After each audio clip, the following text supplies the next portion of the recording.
Olha, nosso convidado de hoje no Valor Brasil é um engenheiro agrônomo, né, formado pela Universidade Federal de Viçosa, em Minas Gerais. Ele fez mestrado em genética pela Purdue University, nos Estados Unidos. Fez doutorado em genética molecular pela Universidade do Arizona, também nos Estados Unidos.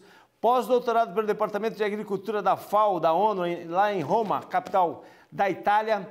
Ele atuou em várias empresas na área de pesquisa agropecuária, mas fez carreira principalmente na Embrapa, empresa brasileira de pesquisa agropecuária, chegando a presidente, cargo que ocupou de 2012 a 2018, de outubro de 2012 a outubro de 2018. Atualmente é pesquisador visitante da IIASA, que é o Instituto Internacional de Análise Aplicada de Sistema, na Áustria. É de lá que ele está falando conosco, Maurício Antônio Lopes. Tudo bem, Maurício? Prazer tê-lo conosco. Tudo bem, muito bom falar com você, Pedro. Maurício, todo esse currículo, aliás, eu fiz abreviei um pouquinho, porque senão nosso tempo ia embora, principalmente com as medalhas, né, o reconhecimento do teu trabalho, mas tudo isso começou no Colégio Agrícola, não é, de Bambuí, em Minas Gerais, junto com meu amigo Ivair Gontijo, que hoje é chefe de uma equipe da NASA. Que água é essa que vocês bebem por lá para gerar tanta gente de destaque em nível internacional? Pois é, nós somos de cidades vizinhas, viu, Pedro? Eu sou de Bom Despacho, ele é de Moema, cidades que ficam ali 10 quilômetros uma da outra. Quantos habitantes tem Bom Despacho, aproximadamente? Bom Despacho é maior que Moema. Bom Despacho deve estar lá com seus 80 mil habitantes. Moema talvez seja metade. Agora vamos falar com o Maurício. O Maurício tem um trabalho muito relevante, né, feito nessa área de pesquisa agropecuária. A gente estava conversando outro dia desses a respeito, né, do aumento, viu, Maurício, da população mundial. Nós estamos com 7,7 bilhões na população atual. Calcula-se que cheguemos aí a 9 bilhões em mais ou menos uns 20, 25 anos, não é isso?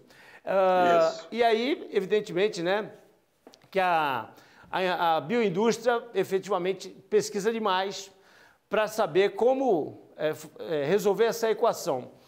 Eu estive conversando com uma outra pesquisadora, Marimélia, e ela faz trabalho com célula-tronco, o que vai proporcionar, Maurício, uma longevidade ainda maior para o ser humano. Então, essa população, né, que tem um crescimento vegetativo, de repente até esse crescimento vai se dar de forma mais acelerada. E eu dizia a ela isso, mas como é que nós vamos alimentar tanta gente no mundo, né? O planeta está lotado já.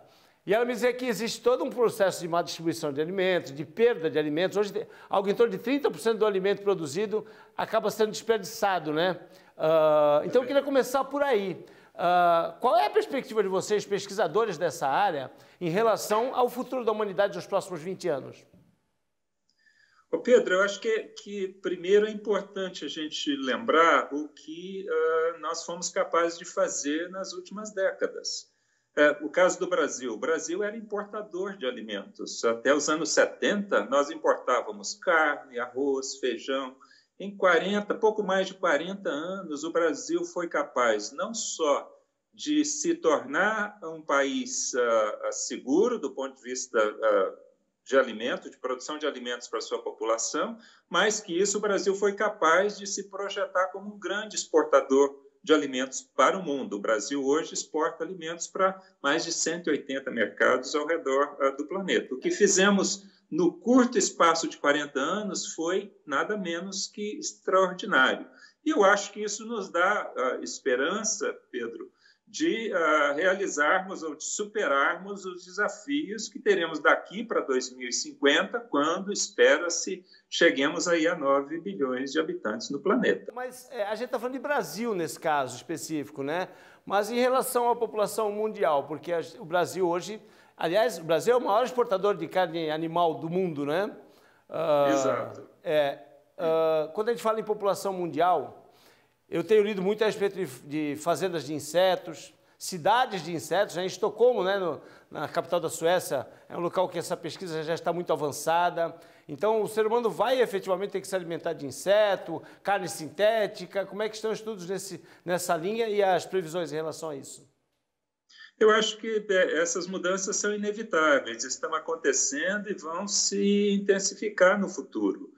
A busca de novas alternativas de alimentos, ela ocorre agora, ela vai se intensificar. Por exemplo, há uma preocupação enorme em se buscar alternativas à proteína animal, porque há uma preocupação muito grande com o aumento na demanda por proteína animal e os impactos que isso poderá ter no clima global. Nós sabemos, por exemplo, que a produção de carne bovina está associada a uma produção de metano. Metano é um gás de efeito estufa que traz problemas bastante sérios, né, em termos de mudança de clima. E quais seriam as soluções que estão em estágio mais avançado para solucionar ou amenizar esse tipo de problema, esse tipo de prática de produção de carne animal? Olha, Pedro, a demanda por proteína animal, ela tende a crescer, né? Você imagina a demanda chinesa, né? Com o crescimento da classe média chinesa, o crescimento do poder de compra na China e outros países asiáticos vai fazer com que a demanda por a proteína animal cresça muito no futuro. Há uma preocupação muito grande em relação a isso. Um caminho possível é se mimetizar a proteína animal a partir de combinações de proteínas de origem vegetal. Você já deve ter ouvido falar no tal do Impossible Burger, ou um hambúrguer produzido com a proteína vegetal somente, mimetizando a proteína animal, com o mesmo sabor, com textura, inclusive um hambúrguer que quase que sangra, como o hambúrguer produzido com carne de bovino. Você pode ali mimetizar o sangue, por exemplo, com corantes, tipo beterraba, né? Então se produz um hambúrguer muito parecido com um hambúrguer de origem animal, a partir de proteína vegetal apenas. Mas e o valor nutricional dele também tem essa propriedade? Olha, esse é um outro desafio, né? Como mimetizar a composição total da proteína animal. A proteína animal, ela é importante para nós. Nós evoluímos consumindo a proteína animal. Essa é uma grande preocupação para o futuro. As pessoas que têm uma alimentação vegana já estão preocupadas, porque a alimentação exclusivamente vegana, ela carece de alguns nutrientes importantes. Então, essa é uma preocupação para o futuro, mimetizar de forma perfeita a proteína de origem animal com proteína apenas de plantas é algo ainda complicado, não é simples de se alcançar. Uhum. Vamos entrar um pouquinho na área que você, evidentemente, não é, prefere discorrer. A gente tem falado muito sobre a utilização da biodiversidade do Brasil, que é a maior do mundo, né? Exatamente na bioeconomia, na bioindústria, com produtos que podem elaborar pele. Tem estudos para confecção de pele nova, né? Inclusive, meu amigo Osiris Silva, ex-ministro Fernando Henrique, ele é um grande estudioso a respeito desse assunto também. O que avançou a ciência, a pesquisa nessa área de agricultura, nessa área de desenvolvimento através da biodiversidade, de soluções para a área médica, para a área de patologias, Maurício? Olha, Pedro, a diversidade biológica no planeta ela é extraordinária e, em grande medida, pouco ainda conhecida e pouco utilizada, né? Talvez a agricultura seja o campo do conhecimento humano que mais tenha feito uso da diversidade que nós temos no planeta, da diversidade em termos de espécies animais e espécies vegetais. É extraordinário o que nós fizemos com o melhoramento animal e vegetal ao longo do último século, né? Desde da descoberta da genética e do aprimoramento das técnicas de melhoramento genético animal e vegetal. Mas muito ainda resta por ser conhecido, né? E produzido a partir dessa imensa diversidade que nós temos. O potencial é imenso, é gigantesco. Nós temos agora a emergência desse novo campo do conhecimento, a bioeconomia ou a economia de base biológica, né, como uma tentativa de remodelar os modelos econômicos, nos afastando um pouco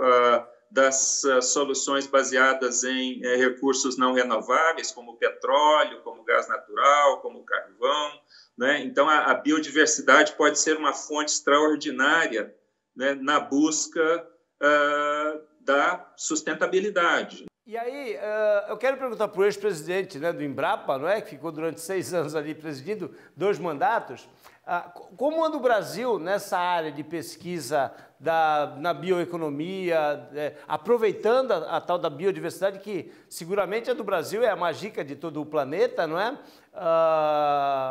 Você saiu em outubro de 2018, efetivamente deve estar bem atualizado. A gente sabe que o atual presidente, Jair Bolsonaro, tem aí uma relação muito próxima com o agronegócio, com os investidores dessa área, não é? Nós temos um ministro da Ciência e Tecnologia, Marcos Pontes, que é um técnico do assunto, né? Um ministro que não é um político, ele é um profissional da área. Como é que você vê hoje a situação do país em termos de pesquisa nesse segmento que é tão promissor? Olha, a primeira coisa a destacar são as instituições brasileiras. O Brasil conseguiu, aí, ao longo das últimas décadas, construir um sistema universitário, um sistema de pesquisa e inovação e capacitação, ensino superior, pós-graduação, fabuloso.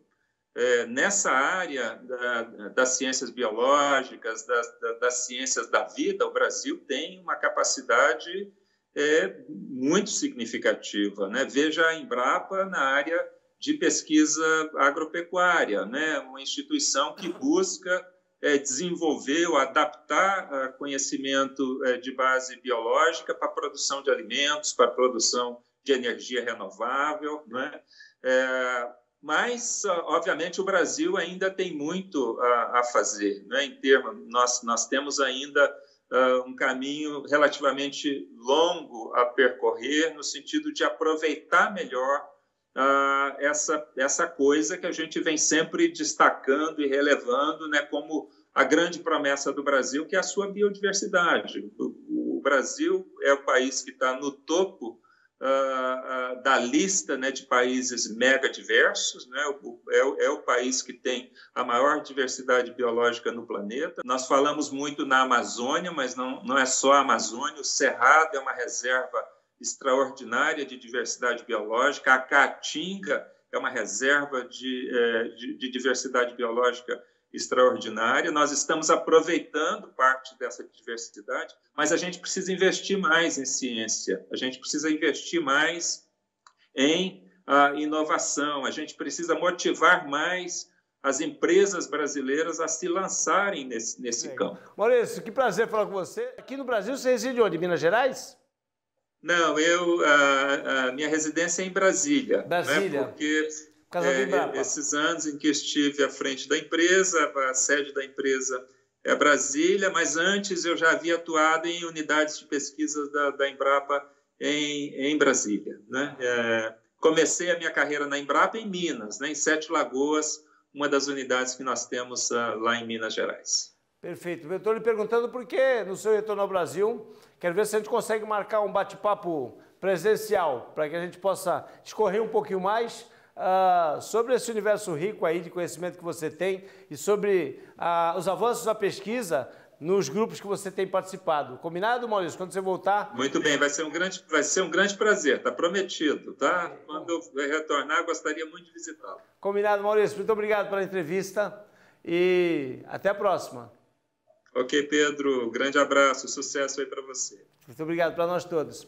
Olha, é muito gostoso a gente fazer esse quadro Valor Brasil, né? Porque a gente se depara com pesquisadores, estudiosos, cientistas que dedicam a vida, né, a estudos. E o Maurício é um grande orgulho aí para o nosso Brasil, assim como aqueles pesquisadores, cientistas que nós temos conversado aqui no nosso quadro Valor Brasil, no programa. Está aqui o nosso e-mail para que você conheça a história de um brasileiro, não é, que realmente tenha se destacado, seja em que área for, não precisa necessariamente ser na área de pesquisa, na área de ciência.